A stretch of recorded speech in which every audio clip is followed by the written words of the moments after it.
All right, so I'm out at Pacifica State Beach, and I'm going to paint a scene today that I've done in watercolor, but I've not done in oil. Often after surfing, I'll warm up in the sun and do a watercolor. There's quite a bit of fog at the moment, but usually the fog burns off by late morning.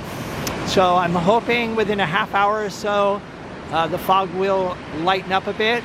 I'll be painting on an 11 by 14 inch gessoed panel, and I'll be using a split primary color palette today. I've got phthalo blue, ultramarine blue, alizarin crimson, permanent red medium, cadmium yellow medium, and cadmium yellow lemon. I've also got burnt sienna for sketching, and of course titanium white. All right, I've thinned some burnt sienna with odorless mineral spirits, and I'm using a number 3 natural bristle filbert to sketch out the big shapes, and trying to decide where I want the land to be in the composition. And I'm thinking having the water line about 1/3 of the way up from the bottom of the panel. And so something like that. And then the water is like this. There aren't any clouds right now, but I do like the clouds in my watercolors. So I may end up using my watercolors as reference for the clouds.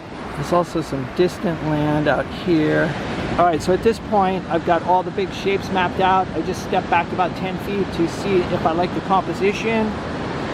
So far, so good. I've decided to start with the number 6 natural bristle flat, and hopefully I'll use this for most of the painting. Starting with my darks, got a mixture here of ultramarine blue, alizarin crimson, and a bit of burnt sienna. And I have thinned with odorless mineral spirits and a bit of liquid. I am going to use the watercolor and the actual scene for inspiration. I've worked into my dark mixture here with some titanium white, permanent red medium, and cadmium yellow medium, adding a bit of color to the cliffs.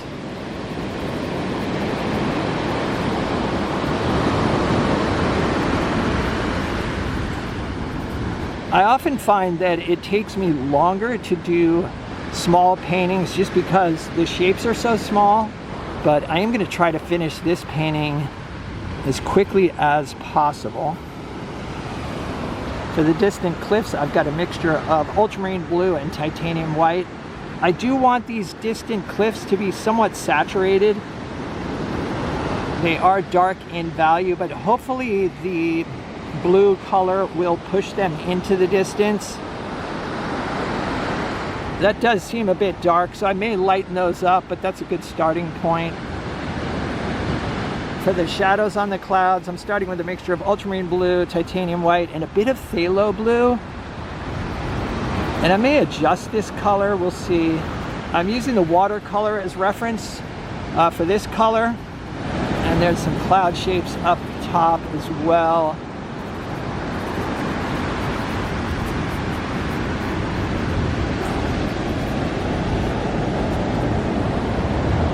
One thing I like about painting in oil is that if I don't like the shapes I'm getting, I can wipe them down. With watercolor, you put it down and that's it. You gotta live with it. For the water, I'm starting with a mix of titanium white, phthalo blue, and a touch of cadmium yellow lemon. I'm noticing that my watercolor is pretty light in value, which I like. So I wanna make sure that I keep this painting light in value if possible. And I will leave a few unpainted spots to suggest waves.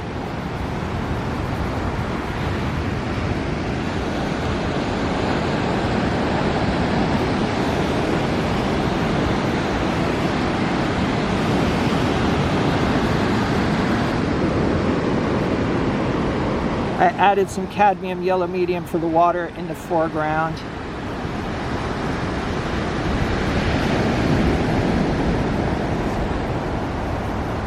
So far, this number 6 is working out just fine. All right, for the blue portion of the sky, I've got a mixture of titanium white, phthalo blue, and ultramarine blue.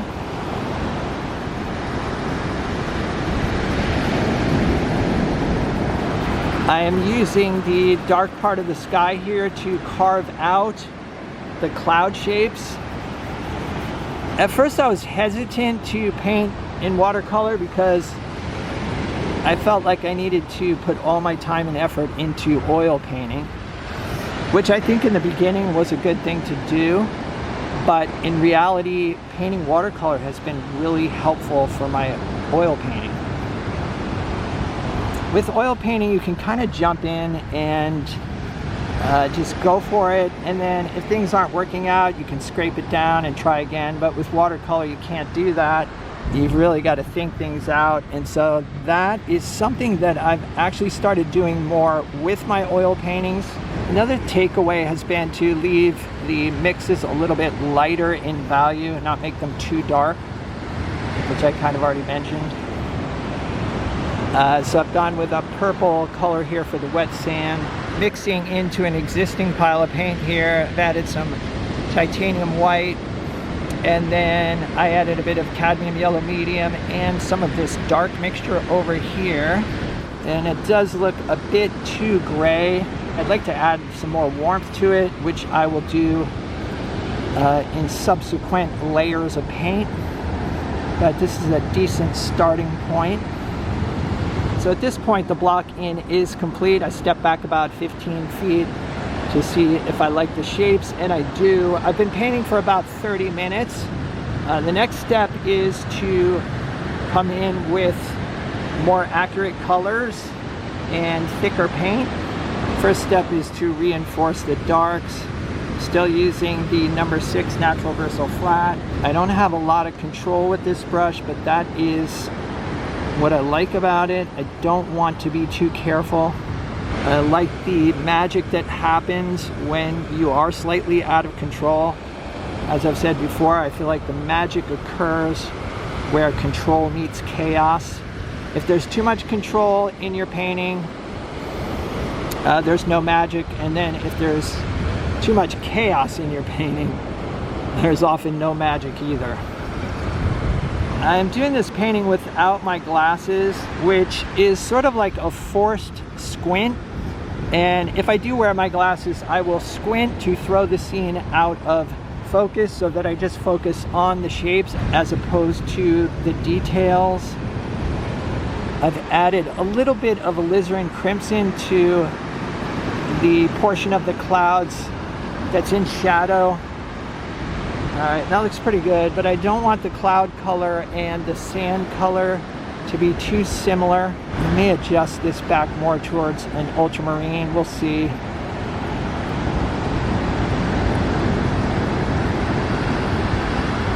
And trying to keep my brush loaded. More paint means more saturation.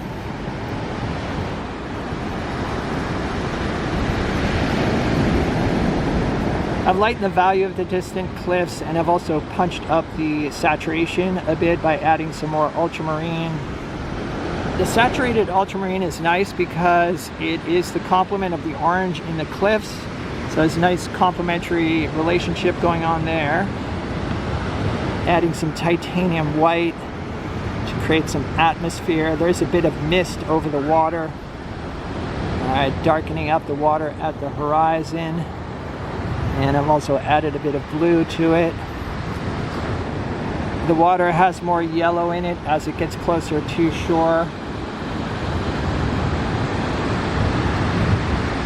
I do want to preserve some transparency, so I may keep some of these passages somewhat thin.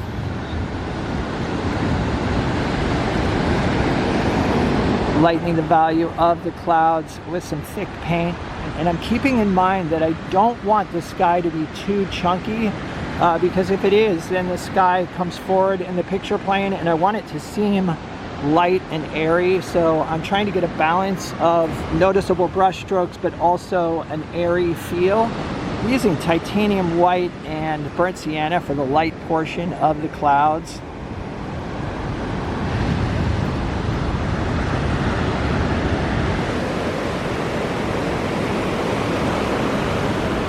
Alright, so here's what I finished up with. This painting took just under an hour to complete. It was finished on site.